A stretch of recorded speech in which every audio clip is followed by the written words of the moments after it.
personal choice about the businesses as well. Dan Kenzo has done a fabulous job here in Dunwoody. Puts a lot of adults to shame because he is Mr. Sustainability and yet has not graduated high school. That's part of the educational program or the Dandies of the world here in Dunwoody to get them and their groups to educate their peers and their neighbors and the neighborhoods and the swim and tennis clubs to talk about recycling, but it's not about mandating.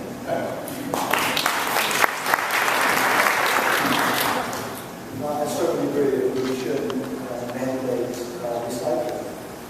But on the other hand, we shouldn't have to pay for it either. And, today, to use the recycling program, you have to give the can the extra money. And that is a disincentive. Even if the money is a modest amount, the bins ought to be dropped off at every home. Right? The bags ought to be available. We ought to be making this as easy as we can for people to do. And I will say that one of the things that will probably encourage recycling is that the county is probably going to change our service to one trash pickup a day. And when that happens, I suspect that many of the people today just throw it in the trash can and I hope we'll begin to increase the recycling. Thank you. I can tell you from personal experience that when we started our recycling program, that we significantly reduced the amount of actual trash, garbage that is collected, which means that's not going into the landfill. One of the things that we have to look at, and we as the city, we're on the council, we're not doing the trash pickup. Gap County is sooner or later is going to come back home. That is overall landfill capacity. So we do have to encourage recycling, and I will agree with Robert in this case that, yes, why in the world would we pay extra for it when it should be something that CAD is encouraging straight up? Thank you. Free sounds pretty good. I agree. I think, number one, it not only should be free, but we're trying to encourage this, and it's not that expensive. But the bigger headache for me, and I just did this a couple months ago, you have to go down Memorial Drive to go buy your bags and get more. But it really comes down to, I find the 25% number unbelievable because I know in my neighborhood, everybody has something blue out there, either a blue bag or a blue bin, every Wednesday. But I'll tell you what, interestingly, we heard a little bit about swim and tennis clubs, and that's where, especially during tennis season, that's where a lot of bottles of cans end up being generated. And obviously, Stacey Harrison called, but Bill Glenn, we actually have the blue bins and a whole big dumpster just for recycling. And it really has made a big difference. I think it's probably cut down on our total amount of trash that we're generating. But it's that kind of thing that really makes a difference. And again, for plugging back the home brew, the Dayton beer. And don't worth the keg. No bottles for me.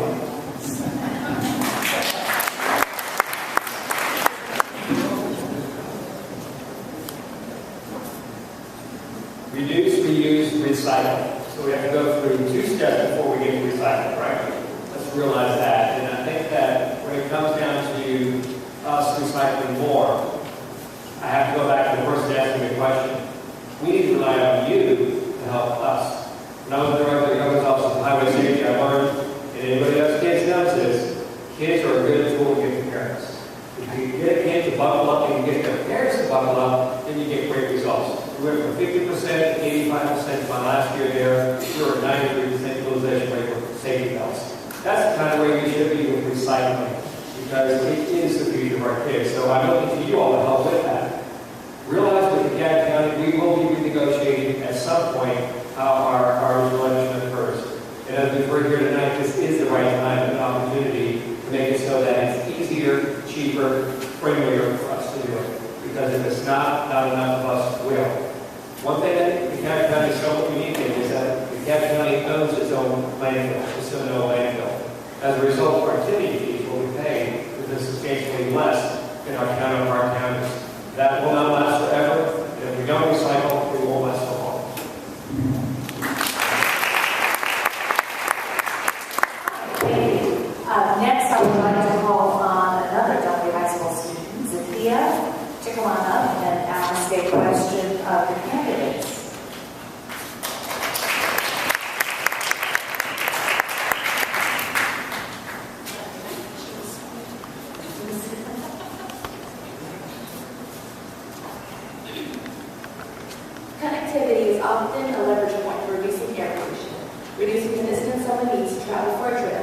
giving them more options for how to make that trip.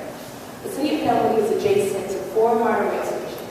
What recommendations would you make for the city to take to increase connectivity for its citizens with transit, with nearby amenities, retail, public services, etc.? We'll start with Bob Dallas. Microphone.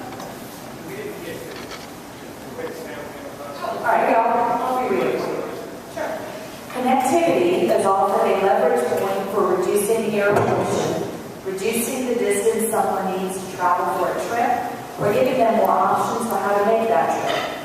The city of Dunwoody is adjacent to 4 modern rail stations. What recommendations would you make for the city to take to increase connectivity for its citizens with transit, with nearby amenities, retail, public services, etc.? After 15 years of serving as a planning commissioner, home and advocate, and now almost 3 with Dunwoody, there is no more important issue than connectivity when it comes to transportation.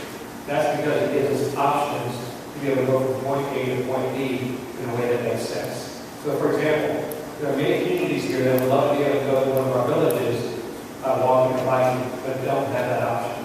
Creating connectivity with points that exist, or perhaps others that might come to be, will give us those options. When you do it, you make for a healthier community. Second, we have safe routes to schools, we have parks, we have perimeter wall, we have our character areas. They should be connected in a way that makes sense for folks not only by car, by sidewalk, by bicycle, by multi-use trails. How many times have you seen a parent strolling their kid on the side of the road and wondered, oh my God, how dangerous is that?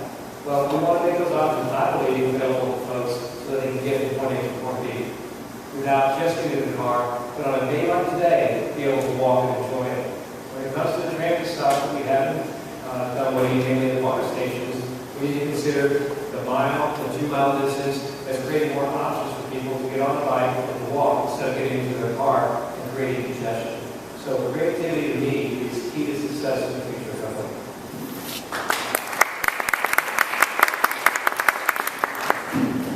You know, it's an interesting question, but I was just reading about the East Lost, and the fact that if this passes, they're talking about closing Austin Elementary and maybe moving out to Dunwoody. And talk about connectivity. My kids are able to walk, and my grandchild is able to walk to Austin from our house. And now they're talking about closing because it's not quite big enough. So, you know, I think we need to get the county school system involved in this, and the whole organization, because this is, you know, we talk about connectivity, and all of a sudden, all the kids that live in the north part of Dunwoody, their elementary school ends up somewhere in Georgetown, even outside of Dunwoody, which is a proposal. You know, that totally destroys the whole idea.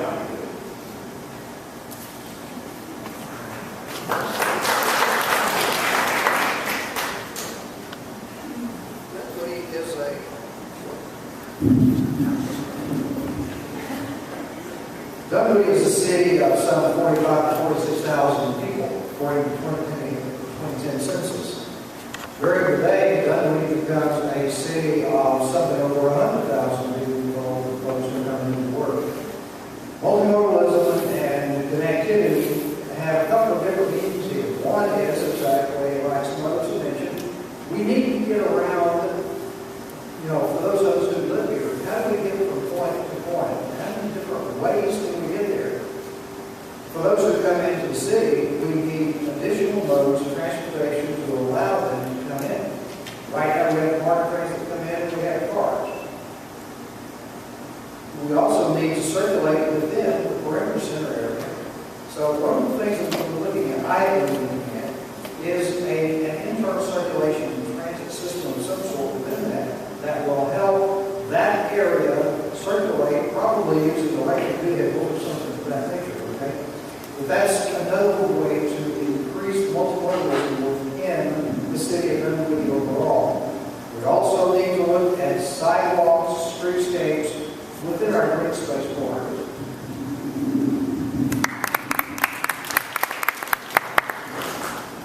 I have a confession. I own a low-speed electric. It looks a lot like a golf cart, but it is street legal. And I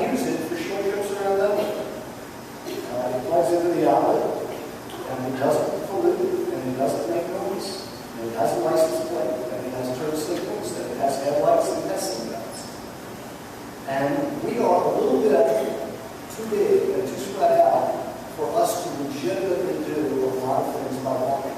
This is not an urban center like New York. I bicycle. I'm proud of the fact that over the last couple of years, as we have repaved roads, we've moved the white line in a little bit to give cyclists a little bit of room on the newly paved roads. We should continue to do that. But we should also encourage folks to look at other ways of getting around Dunwoody, especially on short trips.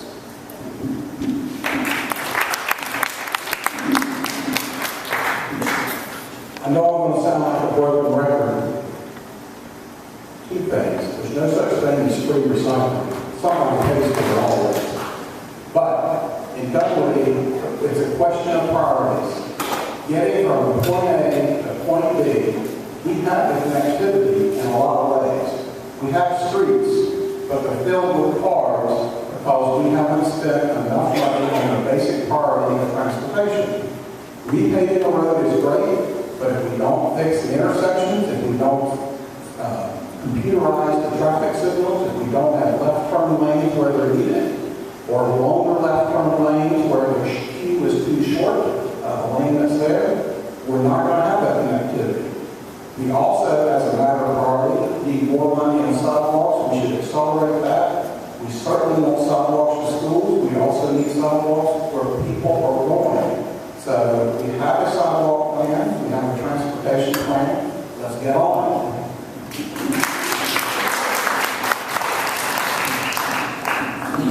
I think the original question was in regards to how do we utilize the marble stations in the city.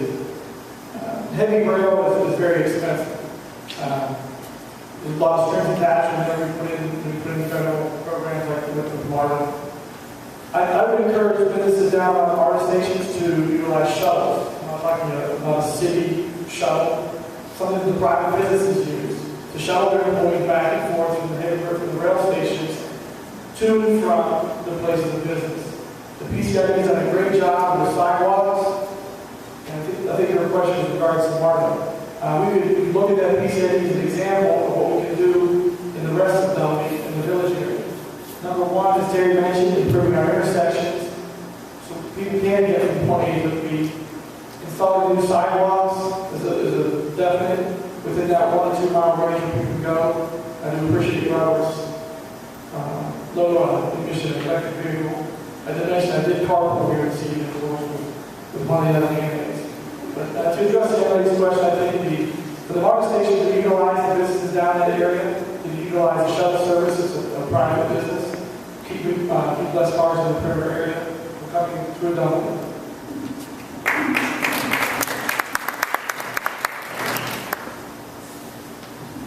Blackcat has a loop, a bus service that is for the employees and customers, and actually anybody can ride it, and it takes you through your main next stops, the MARTA stations, the several MARTA stations, and also the shopping centers and the office buildings. And it's a model that perhaps the PCID would consider investing in as they move forward. We do need more sidewalks. There are many of us, including myself, who live in communities that could walk, shopping, but all it is a little, dirt path in the road, and it doesn't feel very safe or secure. We also need places to walk. It's fine if the shopping center down the street is there and walkable, but there has to be something to motivate you to walk there. And that's where economic development comes in. Shopping locally is very important to me. There are multiple reasons, that I hardly need Dunwoody. But if you want people to walk, they have to have somewhere nearby to walk. And then we have shopping centers that aren't necessarily offering that at the moment. And then Safe Routes to Schools is a fabulous program, and we've already leveraged some of the federal money. Kingsley has done a terrific job. We'll set a model for the rest of us. And we need to learn why what Kingsley is doing is working and then replicate it at all our schools. Thank you.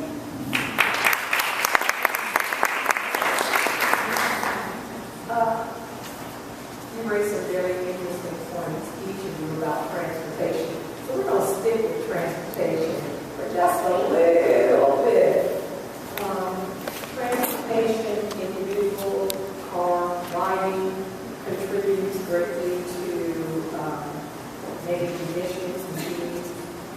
environment. About 85% of the commuters that come into Dunwoody are driving alone in their car. And that is an environmental problem. It contributes far more negative emissions than bicycles, carpooling, about 10 times the emissions of public transit. So, these statistics, they probably apply to most parts of Atlanta, and it's probably worse in other parts of DeKalb County. So someone mentioned the East Block there, and so we know that there is a referendum coming up, which DeKalb County is already paying its own 1 cent, which would then move DeKalb County into 2 cents. That referendum is passed. But the question is, all the things that we talked about, sidewalks, what would we do, or what would you all do, or do you think it's your role as an elected official to reduce the number of single occupancy vehicles that drive through Dunwoody, come into Dunwoody, exit Dunwoody, create traffic jams, etc. So then, I talked a long time and didn't have time to think about this.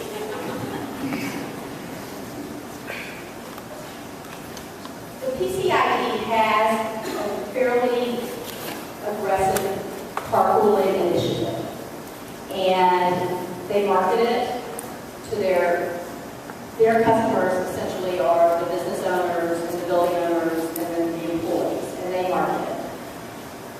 The state of Georgia, through several initiatives, has a lot of carpooling initiatives.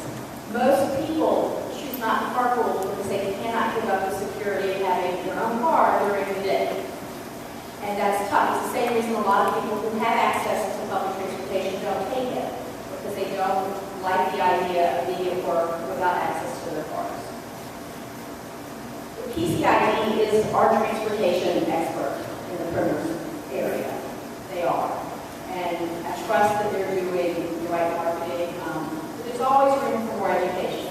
I would also argue that long-term, our goal ought to be to convince more people who work at Perimeter Center to live in Dunwoody. Because that would have the most dramatic impact. On my street, out of 10 homes, I would guess that 1 person works at Perimeter Center. And so they're commuting too. Many of those people, they're going to Midtown, they're going to downtown. And it would be nice if some of the people who come in every day from Point Chandler would just stay. And then that would really have a dramatic impact on the traffic.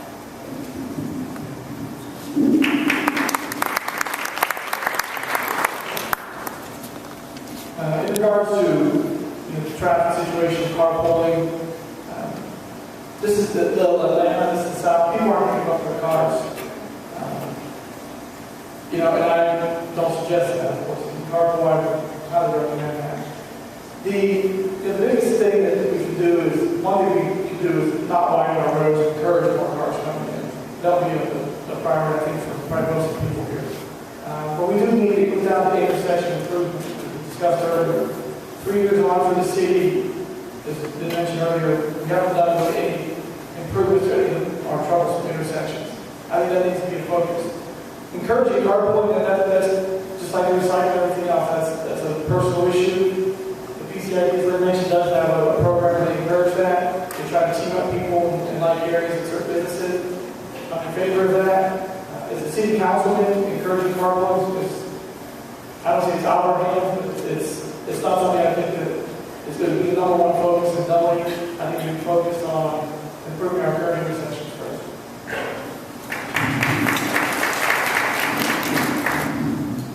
I'm willing to wager a bet that of all the cars that come through Dunwoody on any given day, that the lion's share of the traffic is not from Dunwoody.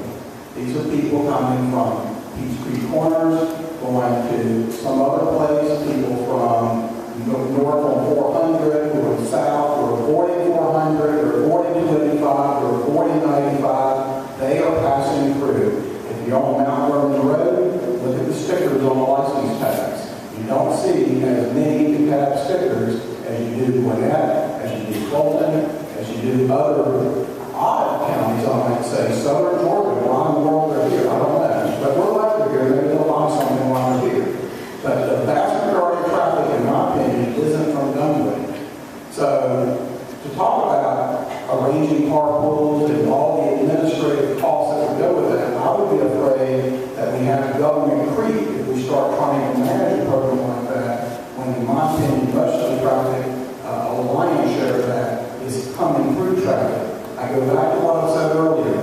we can have cars on the road in Dunwoody for less minutes during their commute, that's going to make a bigger impact on the quality of life in Dunwoody, a bigger impact on sustainability than anything else that we can do.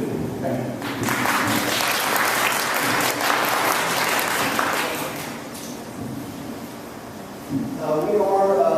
We're a crossroads community.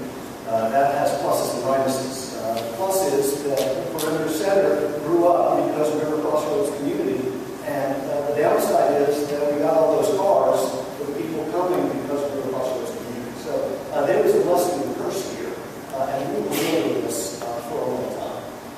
I do want to take a second because the folks over here are feeling critical about the slow pace at which we have begun to do intersection improvements. And as a current member of City Council serving the community, I think they're taking a shot at me, and that's okay. I don't even know that. But I want to give you guys a sense of why we are taking the pace that we're taking.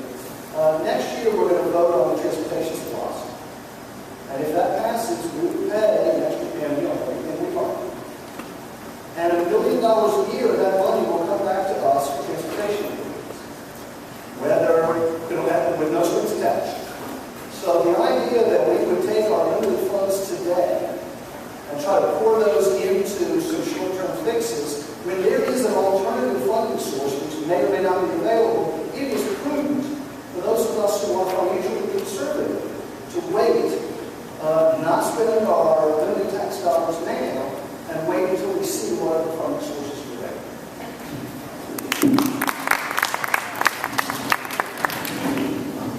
This is a good question because there are several different things wrapped up in this one question. The first one I want to go to is economic development. The primary factor that affects economic development within the perimeter area and our ability to come back and fill those office buildings, which right now have nearly 1 million square feet of empty space, is the traffic on I-285. As the president of DHA, I had the opportunity to sit on the committee for Revive 285, a study that was looking at how do we free that up. One of the things that I have advocated, which you've seen now in the transportation stuff that hasn't gone very far, is a monorail system that connects all the way from the Laurel train station all the way over to Cobb County, to the Galleria. So it goes two ways. And what we do, what we found out in that particular study, is that an awful lot of the traffic is coming out of the Norcross area, it's coming here, it's coming from the other areas, but it has no way to transfer along the perimeter. If we can handle that, we can handle part of our traffic, and the internal circulation system that I mentioned a minute ago will handle the traffic inside the perimeter area.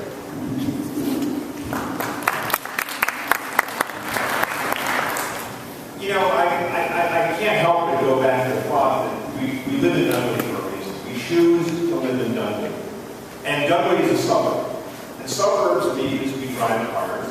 And it means we, like as you noted, we tend to drive alone. I don't think that's necessarily something we have to change.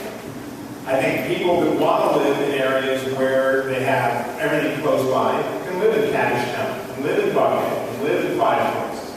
We choose to live in Dunwoody, and that is the way it is. If we don't like that, if we want to make some changes, we probably need to move, because this is the suburbs.